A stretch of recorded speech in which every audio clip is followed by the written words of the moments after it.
जैसा कि हम सभी जानते हैं, महानगर के P16 तारातला रोड स्थित IHM यानी इंस्टीट्यूट ऑफ होटल मैनेजमेंट देश की सबसे प्रसिद्ध होटल मैनेजमेंट स्कूल में से एक है। इसकी स्थापना अप्रैल 1963 में हुई थी। कोरोना काल में जब शिक्षा व्यवस्था पूरी तरह से चरमरा गई थी, तब इसका असर IHM पर भी पड़ा। दरअसल यहाँ 60% प्रैक्टिकल क्लासेस होते हैं, वहीं 40% थ्योरी। आगे चलकर प्रबंधन की ओर से प्रैक्टिकल क्लासेस में सिखाई जाने वाली चीजों का वीडियो YouTube पर अपलोड किया जाने लगा। छात्र छात्राओं ने भी जमकर इसका लाभ उठाया।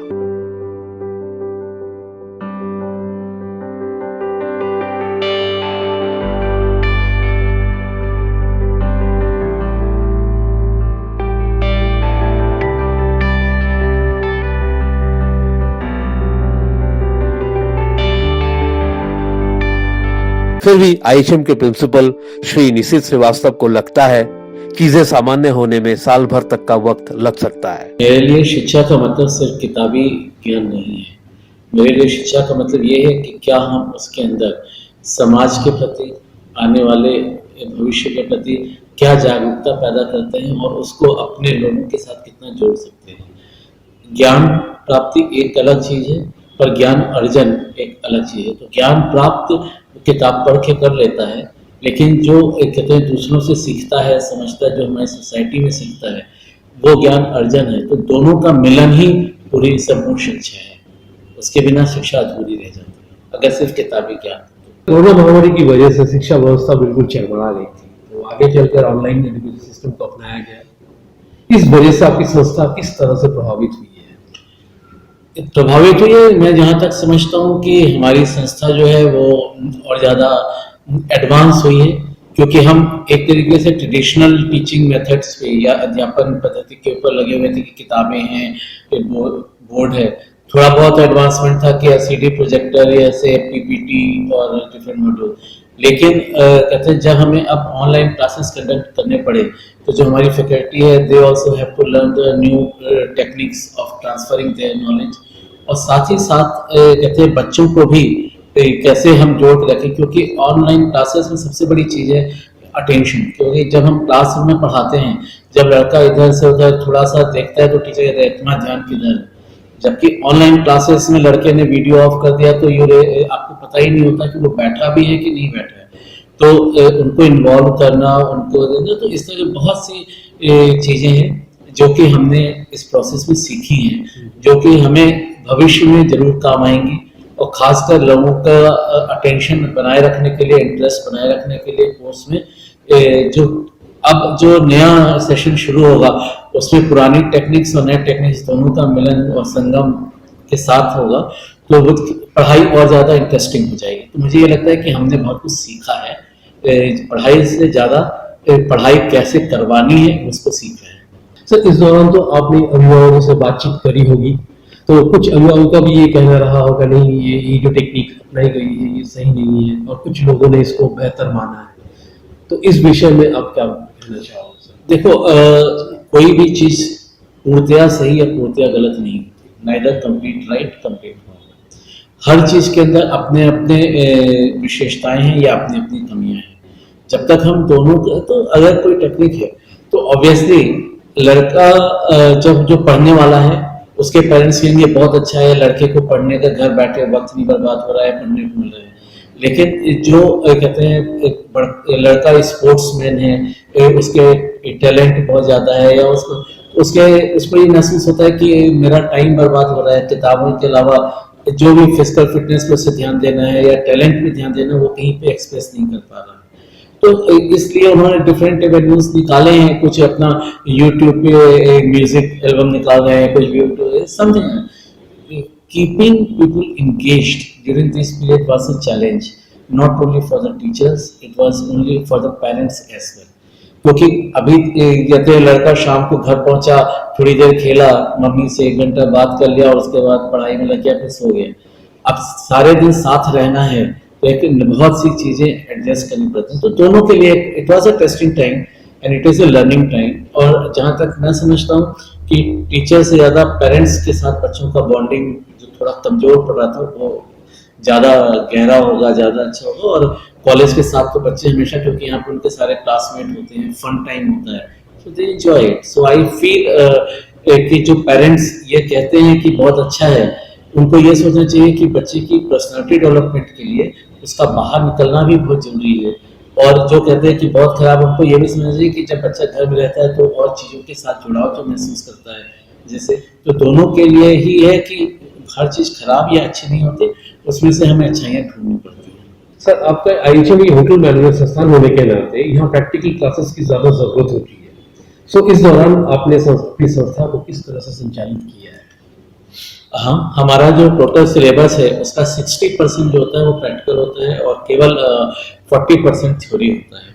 तो थ्योरी तो हम पढ़ा लेते हैं, प्रैक्टिकल के लिए भी हमने वीडियोस बनाए हैं जो कि यूट्यूब पे डाले हैं, plus we are having online कहते हैं डेमो क्लासेस। बहुत सी चीज़ देखो, जहाँ पे स्किल की या प्रैक्टिकल की ज़रूरत है, वो इस बात की महसूस, जब तक कि सामने से गाइड नहीं किया जाएगा वो पूरी तरीके से परफेक्शन नहीं आ सकती। तो हाँ, हमने कंप्लीट किया है, लोगों को इन्फॉर्मेशन दिया है।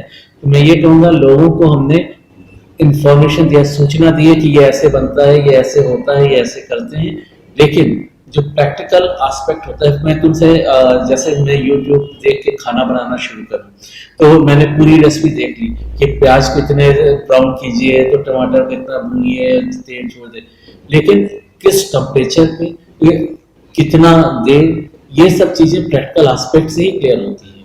तो बहुत से लोग उस पर दिखाते हैं, छोटे छोटे प्याज काट लिए या छोटे छोटे आलू काट लिए। हम हर कट का एक, क्योंकि होटल मैनेजमेंट की लड़के को सिर्फ खाना बनाना या खाना परसना या नहीं है, इट इज़ अ पर्सनैलिटी कि वो गेस्ट के आने से he must anticipate the need of the guest. उसको पहले से सोचना पड़ता है, आदमी की साइकोलॉजी को पढ़ना पड़ता है कि गेस्ट आ रहा है, इसको क्या चाहिए होगा और क्या मैं दे सकता हूँ।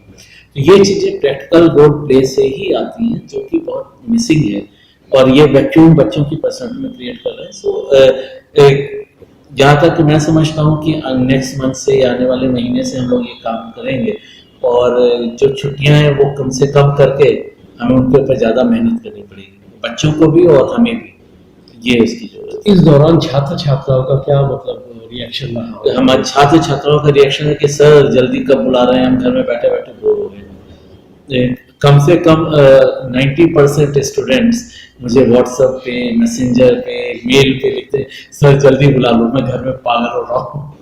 सो इट शोज कि बच्चों का कॉलेज से कितना लगाव है और क्या वो सीख रहे हैं, क्या इन्वॉल्व हो रहे हैं। That is sir, hotel industry का सीधा रिश्ता पर्यटन से होता है। जाहिर सी बात है, कोरोना काल में इस पर बुरा असर पड़ा होगा। इस विषय में आप क्या कहना चाहेंगे?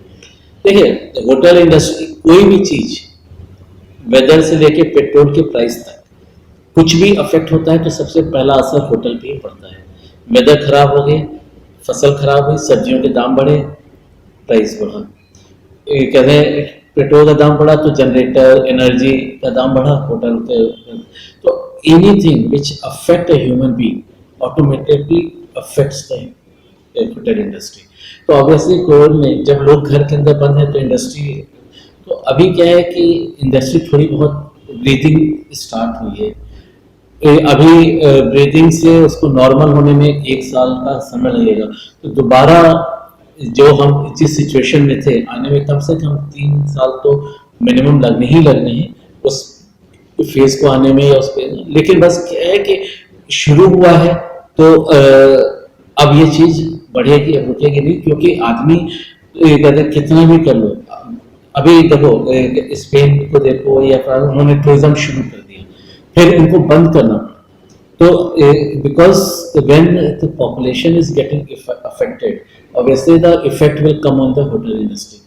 तो hotel industry is right now in just dead situation to coming to life by breathing of festivals. कि दुर्गा पूजा से लेकर न्यू ईयर तक लोग बाहर निकलते हैं, तो वो सिचुएशन में थोड़ा बहुत आए हैं, पर एक पूरा साल लगेगा दोबारा। तो उसका असर सिर्फ इंडस्ट्री को नहीं है, उससे रिलेटेड जितनी भी इंडस्ट्री है, क्योंकि कोई भी होटल इंडस्ट्री अगर है तो पूरा का पूरा एक इंडस्ट्री उसके साथ चलता है। कि अगर हमारे यहाँ खाना बनना है तो फसल उगाने वाला किसान भी है, ट्रांसपोर्ट लेके आने वाला भी, मतलब कोई टूरिस्ट आता है तो सिर्फ ये नहीं कि वो होटल में रहता ही है, उसको घूमने भी जाना है, उसको गाड़ी भी चाहिए, सेवेनियर शॉप भी चाहिए, शॉप। तो एक कहते हैं एक टूरिस्ट या एक आदमी जो होटल में आता है, कम से कम वो 8 नौकरियां पैदा करता है। और जब hotel are not doing well, तो so many people are feeling the pinch of it. So certainly it will take minimum 3 years, but we are on the path of growth and we are growing ahead. That's what I say. Hotel शिक्षा में जो लोग आना है या जो लोग आना चाहते हैं, उनके उद्देश्य में आप क्या कहना चाहेंगे? जो लोग होटल मैनेजमेंट के मतलब होटल प्रबंधन के क्षेत्र में आना चाहते हैं, उनके लिए मैं सिर्फ इतना कहूँगा कि आप में सबसे बड़ी क्वालिटी ये होनी चाहिए कि आप लोगों से मिलें। बुकिश नॉलेज से ज़्यादा लोगों को पढ़ने, साथ घूमने, एंजॉय करने की प्रवृत्ति ज़्यादा हो। सो क्या जहाँ तक आते हैं, confidence, communication, commitment, these 3 C's are very very important. Apart from that, work on your physique and work on your mindset. क्योंकि जब हम किसी की सेवा करने के लिए उतरते हैं, तो उसके लिए हमें अपने आप से बहुत एडजस्टमेंट करनी पड़ती है, अपने ईगो को दबा के रखना पड़ता है, अपनी फटीग को दबा, मतलब अगर मैं थका हुआ हूँ तब भी वो मैं छुपा के ही रखूंगा कि तुझसे को ना महसूस हो। इट इज़ जस्ट लाइक कि तुम्हारे घर में अगर तुम्हारी बहन की शादी है, तो तुम कितने भी थके हो, पर जो भी मेहमान आ रहा है तुम्हें मुस्कुरा के ही स्वागत करना है। सो इंडस्ट्री मतलब हमारे घर में रोज एक शादी है और हमें उस तरीके से हमेशा तैयार रहना है, ग्रूमिंग वाइज भी, माइंडसेट वाइज भी, और कहते हैं अपने कैरेक्टर वाइज भी। तो confidence, communication and commitment, that is 3 C's are important. Apart from that, personality and mindset. News bureau report 24/7 ताजा समाचार।